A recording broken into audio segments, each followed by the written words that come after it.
Số mình bay ra một chiếc dây, hiểu không? Chiếc vô đây nè, chị hai đây nè, ba người ba người.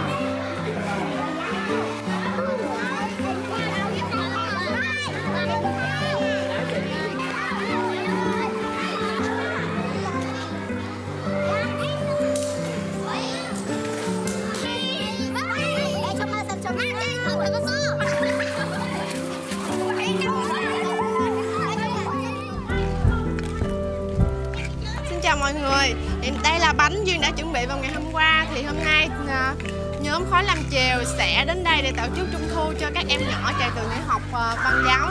Mọi người hãy đi theo Duyên nha. Alo, chị cô.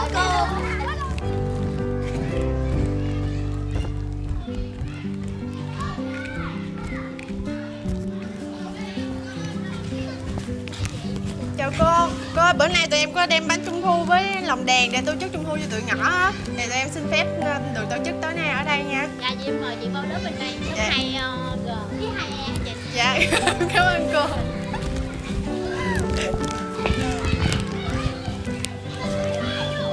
Bên đây nè, bên cây cột nè.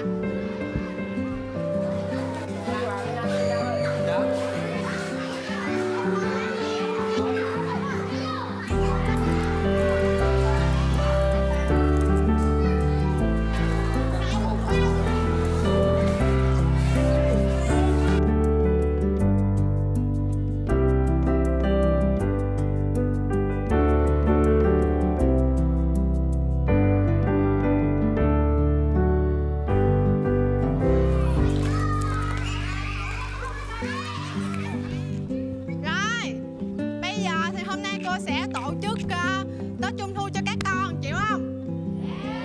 Bây giờ chúng ta sẽ cùng nhau chơi một trò chơi, đó là trò chơi mèo đuổi chuột.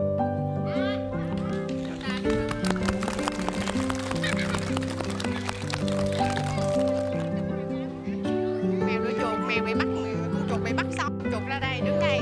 Cố lên, cố lên, cố lên, cố lên, cố lên, chuột ơi, cố lên. Chạy theo, phải chạy theo đường của con mèo, chạy theo. Đưa tay. 1, 2, 3. Rồi, chuột. Đây là mèo. Trời ơi, sao hay vậy? Rồi, lên đây, mèo lên đây. Chúc mừng bạn mèo. Các bạn nào biết chơi không? Có nghĩa là khi nào cô nói tôi bảo, các con sẽ hỏi là bảo gì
giờ mình sẽ đốt